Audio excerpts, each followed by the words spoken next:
Since the 2024 election, MAGA makeup and Mar-A-Lago face have been hot topics, especially on TikTok. Several creators have done really good breakdowns of these aesthetics and their symbolism already. It's been done to death. But I think that there are other conservative aesthetics that deserve their time in the sun. And so, in this video, I will be talking about different conservative aesthetics, specifically makeup looks, and ranking them based on one key piece of criteria: how likely I think they are to get me a job in government that I'm painfully unqualified for. Hi, I'm Ribsy, and if you like this kind of content, you can go ahead and give me a follow or like this video. Let's get into it.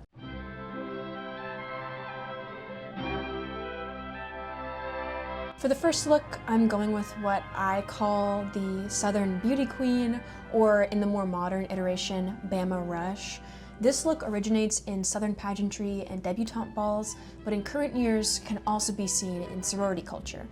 All of these groups are very traditionalist and heavily emphasize visual conformity and purity for young women. One prime example from the older generation would be the 1960s beauty queen, homophobe, and orange juice saleswoman Anita Bryant, who won Miss Oklahoma 1955 and then went on to look really good with pie on her face. And you can see, this is a black and white picture, so it's a little bit harder to tell, but you can see that it has that kind of blushy look. Her hair is a little bit bigger in an updo, and you can still see this look on modern beauty queens as well. It includes that over-the-top glam, curled and bleached hair, and unnaturally orange spray tans. The less refined and more modernized Bama Rush version that you've definitely seen if you've ever gone on Bama Rush TikTok or just visited a big state school in the South is a less refined version of this Southern pageantry beauty ideal. Key features include a dark unnaturally orange tan, long bleach blonde or balayaged hair, hyper feminine pastel clothing in more traditional silhouettes,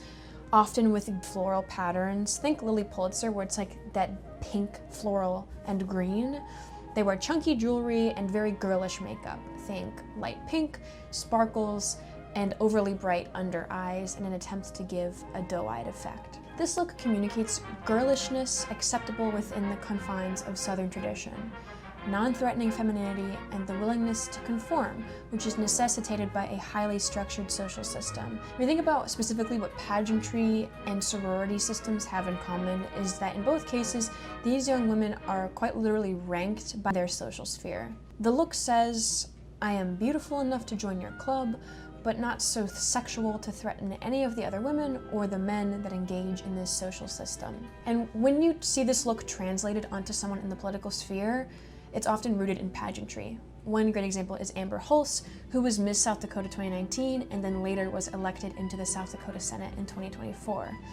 This look is often used to communicate that they are polished enough to have a modicum of power, feminine enough to show that their goals are still aligned with pleasing men, and that they're willing to conform to the patriarchy's best interests. They're still girlish enough to be non-threatening. I would rank this, you know what, I think if I got some tracks and dyed myself orange, I could probably be the governor.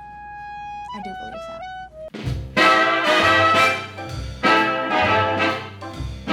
that. The next look I'm gonna cover is the trad wife. Key features that identify this look: it's a more downplayed look. It includes heavy blush tones on the cheeks and the lips to give a very pinched cheek, rosy cheeked look.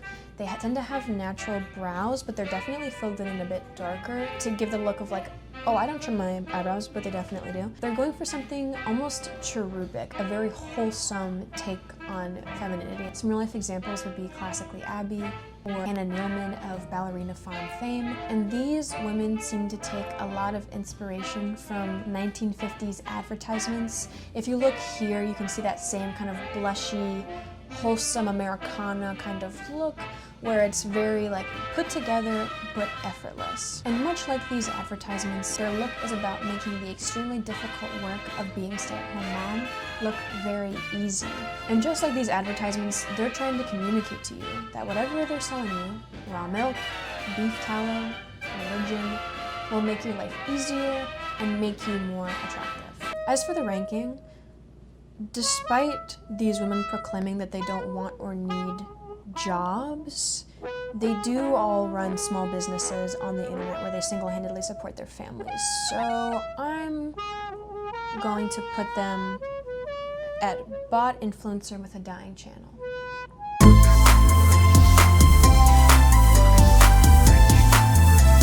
The next look is the GlaMormon. Key features that identify this look are going to be expensive extensions, highlights, plastic surgery. They have veneers and heavily whitened teeth. They are eerily perfect and of course always thin. They have this kind of like perfect glazed over facade that exudes wealth and health without a single sign of life. The types of women that typically utilize this look are more of the Utah-based Salt Lake City Mormon influencers and reality stars.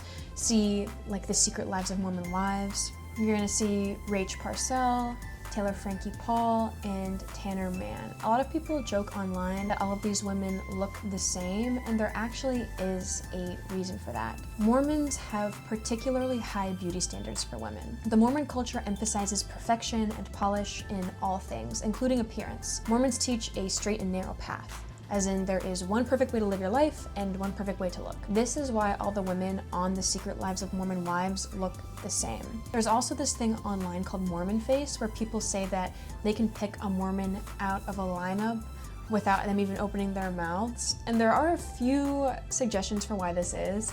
One is obviously Mormons come from historically isolated communities, and so therefore a generally small gene pool. And they often come from Scandinavian roots, hence the blonde hair and blue eyes that pervades their beauty ideals. Mormons also adhere to a very strict health code that includes no smoking or drinking, so in addition to the work they have done, this also contributes to a younger, healthier look and better skin. I will say the Mormon books have their own explanation for why Mormons tend to look the same, and they call it their countenance, which is basically the idea that because Mormons are closer to God than the rest of us, they have a natural inner glow that shines through. So this type of presentation is basically trying to communicate, I am happy and healthy and glowy because I'm in the church. And this is also why Mormon culture prioritizes constant smiling and personal grooming and always appearing your best. Mormon children are taught that if they are asked, they should say, I am smiling all the time because I am happy to be closer to Jesus. So literally, beauty is next to godliness for them. And so as you can imagine, on the flip side of the coin, if your appearance is not adhering to these beauty standards, if you're not considered traditionally beautiful or presenting in the proper way, it can be seen as a moral failing as well. Content creator Alyssa Grenfell actually has a really great video on this topic. I'll link it in the description down below. But she's actually an ex-Mormon herself, and she goes over countenance and beauty standards in the Mormon church. It's a really interesting video, and I recommend you check it out. As far as ranking goes, I am gonna say, the obvious choice is gonna be reality TV D-lister. Yeah, very TLC pilled. I stopped by my local Walmart store the other day. The next look I'm gonna cover is the most famous right now, the most obvious Mar-A-Lago face. Now, this topic has been done to death. It's been super covered on the internet, so I'm not going to spend a whole lot of time on it, but I did feel like I had to include it. Key features are overdrawn or too dark eyebrows, heavy black liner, smoky eyes, long, like Muppet, bushy fake eyelashes, cakey foundation, and plastic surgery, like overplumped lips, Botoxed foreheads, filler-filled cheeks. The types of women that utilize this look typically have set their sights on rising in the MAGA ranks. Real-life examples, the queen of this look, Kristi Noem, obviously, Melania Trump is also another example, and then Erica Kirk. This look specifically reminds me of like the early 2000s bombshell look. So for me, that connotates trashy reality TV, Fox News anchors of that era, and Miss America contestants of the time. To me, that there is a lot of symbolism in this look. The shift of these conservative women's presentation to like reality TV's cartoonish level of gender performance. Look at Lisa Rinna. She is their blueprint. But this look enhances the performance of these politicians and pundits because they themselves are doing a cartoonish performance where all decisions are justified with surface level perceptions and political commentary is treated like the confessional on a reality TV show. I don't think you know what you're here for. Well, you the one talking about. I guess I think your fake eyelashes are messing up. No, what you're ain't reading. nothing. Somebody lied to her several times and told her that she was fly, hot, and sexy and beautiful, and she's nothing like that. She's nothing of the sort. It is a crude caveman drawing of a woman, the kind of woman you'd see drawn on the wall of a dive bar bathroom. It reassures men that while these women have power, they are non-threatening and know that their primary place is to please men. These women happily trade personhood, both theirs and other people's, for power, and this shows in their policy and their political stances. Now, I would say president, but let's be honest, there's gonna be no female president under manga, so I'm gonna go with governor.